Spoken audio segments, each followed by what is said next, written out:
Hola chicos, nuevamente, bueno, segundo video de Durkheim, porque tiene muchos conceptos, así que les quiero explicar, quiero seguir explicándoles.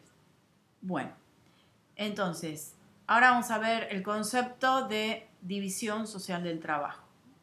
Los videos no pueden tener más de 15 minutos, porque si no, no los puedo subir a YouTube. Entonces, bueno, me apuro para eso. División social del trabajo. La división social del trabajo son funciones especializadas que tiene cada trabajador. Cada trabajador realiza una parte del trabajo especializándose en eso. Entonces, ¿qué sucede? Esto se da mayormente en la modernidad y con la industrialización, ¿sí? Con la industrialización de las fábricas, el trabajo se ve más que nada en el trabajo taylorista y en el fordismo, que eso lo habrán visto en economía. Entonces, cada trabajador tiene asignada una función, un rol, y genera una parte del trabajo total.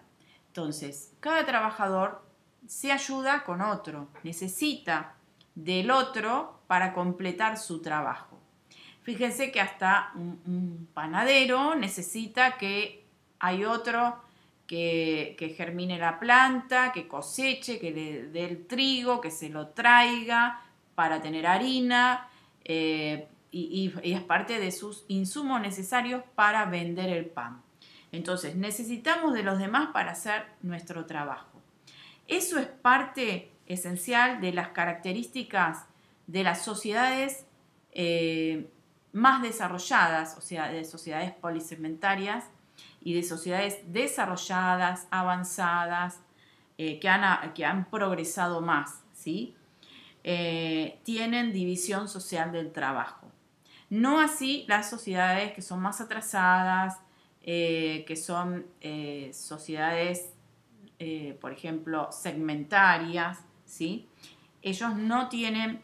¿Y por qué es importante para Durkheim estudiar esto? Porque genera un sentimiento de unión, genera una solidaridad, ¿sí? Yo necesito al otro para hacer mi trabajo. Estamos unidos por este sentimiento de solidaridad, pero no es la solidaridad como la entendemos nosotros.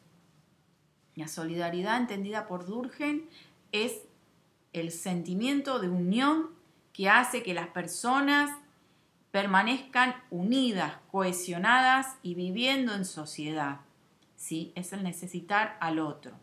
Entonces, ese sentimiento de unión en las sociedades atrasadas, poco desarrolladas o segmentarias, estaba dado no por la división social del trabajo, sino por la familia y por la religión, el sentimiento religioso, el pensar todos iguales en cuanto a quién adorar, en quién confiamos, en quién creemos y en la familia, ¿sí? Era algo que cohesionaba mucho a los individuos.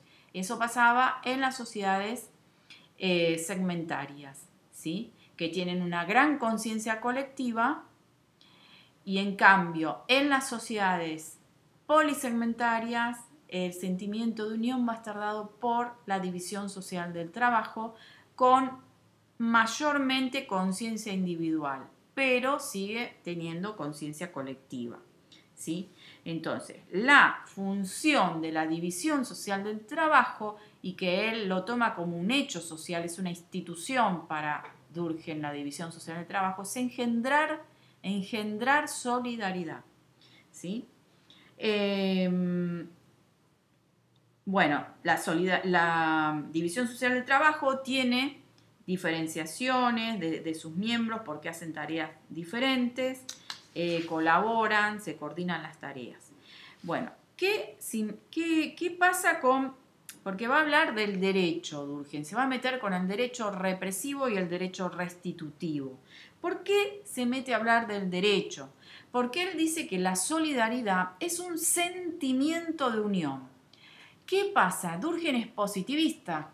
Entonces, el sentimiento no lo puedo observar, no lo puedo registrar, no lo puedo pesar, no lo puedo medir, no lo puedo experimentar, No puedo hacer un experimento y ver el sentimiento de unión. Como es un sentimiento, es algo que siento o que siente cada uno, dice, tengo que buscar algo observable, algo que sea registrable en la realidad para poder de alguna manera medirlo. Entonces, ¿qué es lo registrable y medible para Durkheim? Es el derecho. A través de las normas, ¿sí? Va a decir, esto es derecho represivo y por lo tanto tiene que ver con sociedades segmentarias, sociedades que tienen una conciencia colectiva, y el derecho restitutivo, que tiene que ver con las sociedades más industrializadas, más adelantadas, más desarrolladas. El derecho represivo, entonces, predomina en las sociedades en las cuales la falta cometida ofende a la totalidad del grupo. Por ejemplo, si alguien, no sé, comete un crimen no solamente a esa persona, sino que afecta a la totalidad del grupo. Y la falta cometida, por ejemplo, puede ser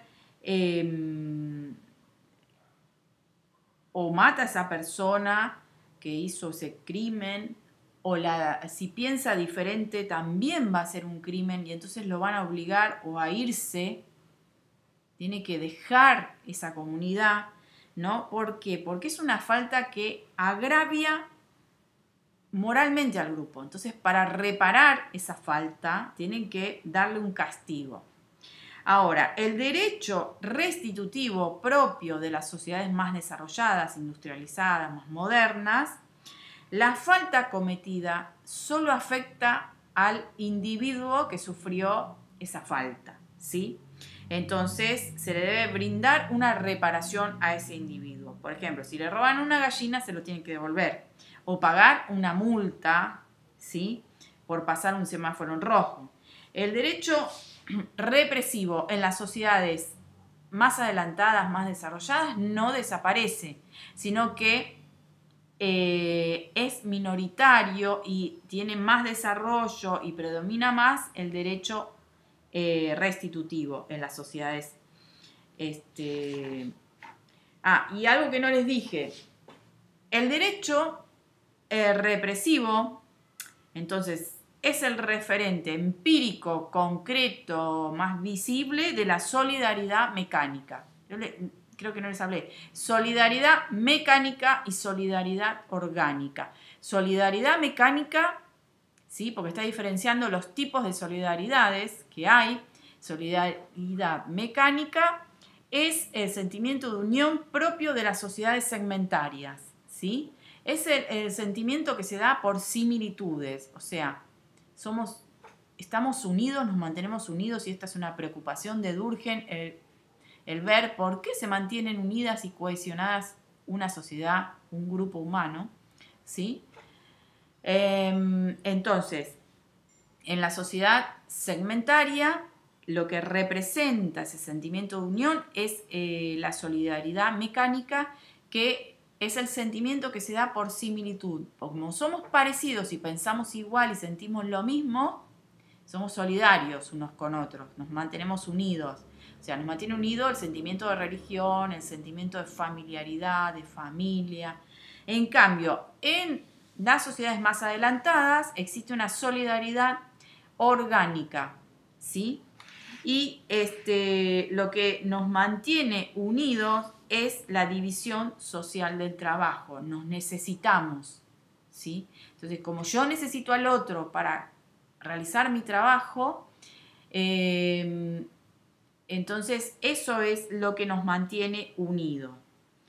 Entonces hay una conciencia colectiva más una conciencia individual en este tipo de sociedades, ¿sí?